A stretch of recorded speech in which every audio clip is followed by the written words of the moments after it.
सुखदेव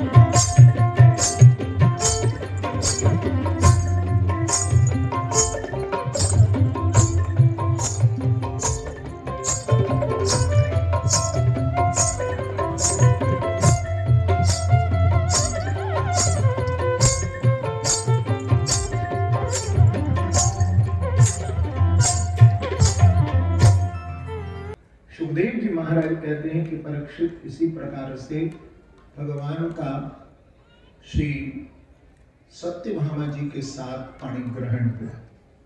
आसीत सत्राजित सूर्यो भक्तस्य परम सखा।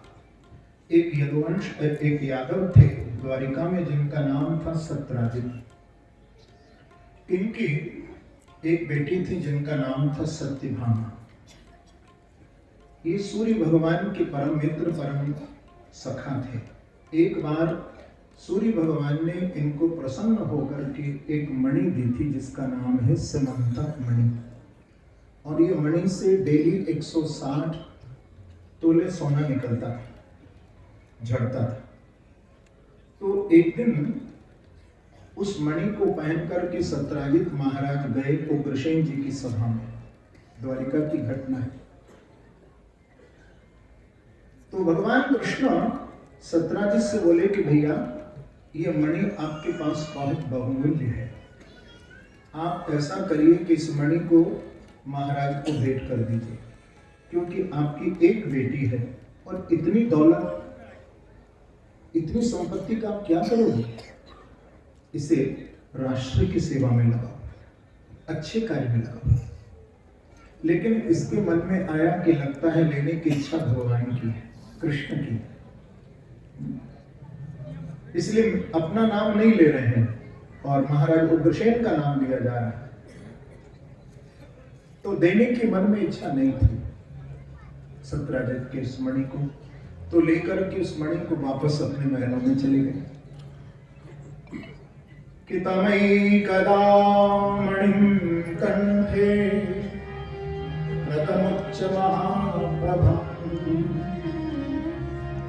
प्रसेनो हयमार्यो विचरत मृगयं।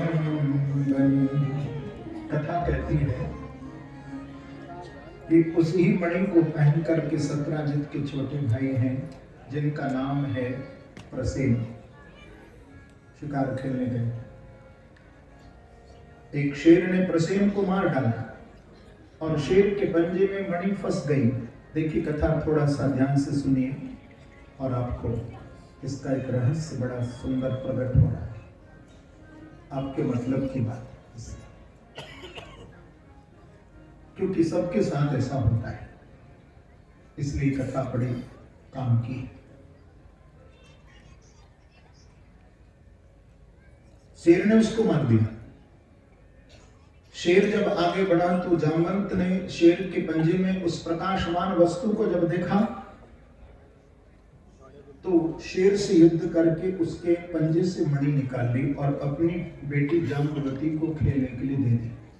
कथा आप जानते हैं। अब देखिए भगवान कृष्ण को झूठा दोष लगाया सत्राजित।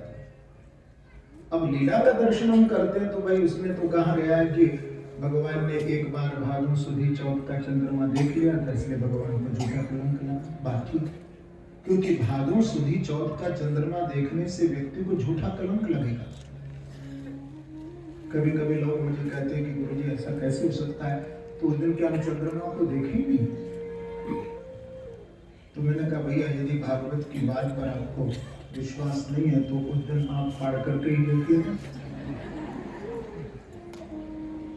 तो मालूम हो जाएगा कि कितना भागवत की बात सत्य है या झूठी है।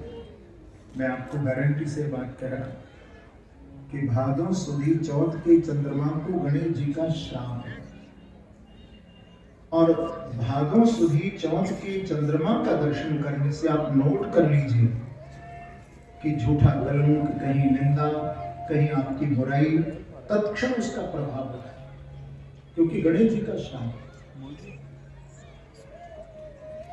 तो एक बार भगवान ने भी देखा था और इसलिए भगवान ने देखा था कि भगवान को सबको बताना था कि भाई भादों सुदी चौथ का चंद्रमा का दर्शन नहीं करना चाहिए।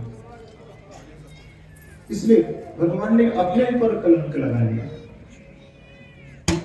तो कभी कभी समाज में, परिवार में व्यक्ति के ऊपर झूठे झूठे कलंक लगाए जाते, दूर दूर तक उन बातों से संबंध नहीं होता है, लेकिन लोग बखेड़ा खड़ा कर देते। पर श्रीमद् भागवत का ये प्रसंग कहता है, देखो भगवान को चोरी लगी, भगवान को हत्या का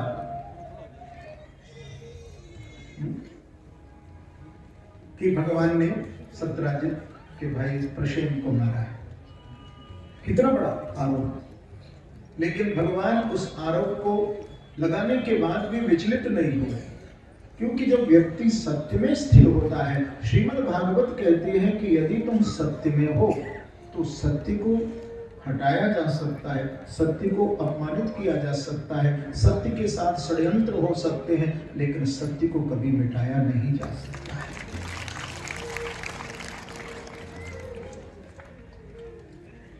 भागवत कहती है कि सत्य परेशान हो सकता है, लेकिन ये भी नोट कर लीजिए, सत्य कभी पराजित नहीं होगा।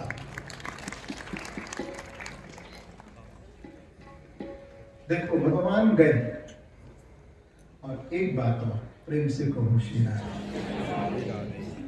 कभी ऐसा हमारे साथ भी हो जाए,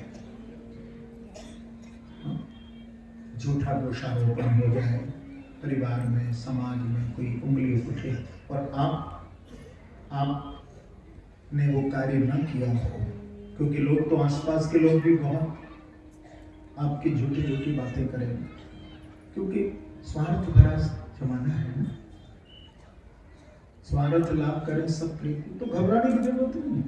ये भगवान हमें समझा रहे, यदि आप सत्य में जी रहे हैं तो घबराइए नहीं, लेकिन सत्य को समाज के सामने या परिवार में कोई बात है उसको रखने के लिए व्यक्ति को थोड़ा पेशेंस रखना चाहिए, धैर्य। जल्दबाजी मत करो, जल्दी करिए लेकिन जल्दबाजी मत करिए। जल्दबाजी की ओर आप चले जाएंगे तो फिर आप जिस सत्य को समाज के या परिवार के सामने रखना चाहते उसमें देरी हो जाएगी। सत्य प्रकट तो होगा लेकिन देर हो जाएगी, आपको बहुत तकलीफ होगी। तो बहुत धैर्य से देखो भगवान ने कितना धैर्य का परिचय दिया। भगवान के साथ यदुवंशी जहां पर ये प्रसेन मना पड़ा था वहां गए, वहां भगवान ने बहुत ध्यान पूर्वक देखा कि वहां शेर के पंजे के निशान है। देखिए किसी का ध्यान नहीं गया, लेकिन भगवान को शेर के पंजे के निशान दिख गए। सबने देखा पर किसी का ध्यान शेर के पंजे का जो चिन्ह बना था पांव का उसकी ओर नहीं गया। क्योंकि आप देखिए कभी कभी घर में भी कोई चीज आप ढूंढते हैं तो सामने रखी होती है, पर जल्दबाजी मिलती है और फिर अपने ऊपर हम हंसते, ले सामने तो रखी दिखी नहीं, क्योंकि जल्दबाजी में थे ना तुम। तो भगवान कहते हैं कि जल्दबाजी मत करो, उससे और देर होती है। तो सुखदेव जी महाराज ने बताया कि भाई भगवान बहुत धैर्य पूर्वक जा रहे हैं, और आगे देखा भगवान ने शेर भी मरा पड़ा है, लेकिन वहां मणि नहीं है।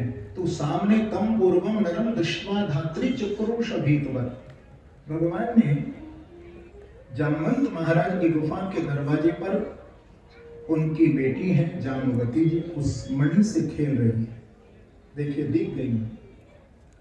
लेने के लिए भगवान उस मणि को जब अंदर जाने लगे तो ये चीखती हुई अपनी उपमाता की छाती से लिपट कर अंदर प्रवेश कर गई। भगवान भी अंदर गए, और ध्यान रखना और कोई यदुवंशी नहीं गया। सत्य की लड़ाई में कभी कभी बहुत से लोग आपके साथ कहेंगे हम आपके साथ हैं, हम आपके साथ हैं, लेकिन कोई विरला ही साथ में रहता है। सत्य अकेला पड़ जाता है। प्रेम से झूठ के संगी बहुत बन जाते, क्योंकि झूठ में चालाकी होती है, बात बनाने की तरकीबें आती है ना। भगवान को अकेले ही अंदर जाना पड़ा, 3 दिन तक खड़े रहे बाहर, अंदर कोई नहीं गया। भागवत में कथा है। और फिर वापस लौट करके सब द्वारिका चले गए। हाँ, भगवान की लिए उन्होंने एक काम किया, जाकर के ना सतचंडी यज्ञ कराया कि हमारे द्वारिकाधीश सुरक्षित निकले, लेकिन अंदर कोई नहीं गया, अकेले कृष्ण गए। जब भगवान अकेले गए तो अंदर बैठे थे जामवंत जी, और भगवान को पहचाना नहीं, ये तो मेरे राम है, और भगवान से द्वंद्व युद्ध करना शुरू कर दिया। 28 दिन तक युद्ध चला, मार मार करके भगवान ने जामवंत की नस नस ढीली कर दी। ये भगवान को पहचान गए और कहा कि प्रभु मेरे अपराध को क्षमा करें, आप तो मेरे प्रभु राम हैं। आज कृष्ण रूप से हे गोविंद आपका दर्शन हुआ है, मेरे अपराध को आप क्षमा करें। तो भगवान को प्रसन्न करने के लिए सुखदेव जी भागवत में कह रहे हैं कि इनकी बेटी जो जाम्बवती है उनका विवाह भगवान के साथ किया और दहेज में वही मणि रख दी। लेकर के भगवान जाम्बवती जी को और उस मणि को आए हैं द्वारिका। सत्राजितम समाभूय सभायां राज सन्निधो, राजसभा के सामने प्रभु ने पूरा रहस्य खोल दिया। तो उस सभा के अंदर बैठे थे सत्राजित, जिन्होंने भगवान पर दोष लगाया था। लज्जित तो हो गया, नीचे सिर हो गया, कैसे मैं भगवान को अपना चेहरा दिखाऊं, जिनको मैंने झूठा कलंक लगाया। तो इनकी जो बेटी हैं जिनका नाम है सत्यभामा, ये सत्यभामा जी जो है ना, ये राधा रानी की अंशभूता है। तो राधा रानी रूप सत्यभामा जी का विवाह भगवान कृष्ण के साथ संपन्न किया, और जो मणि भगवान ने दी थी फिर वो दहेज में रखने लगे। भगवान ने कहा हमको ये मणि नहीं चाहिए, आप इस मणि को रखें।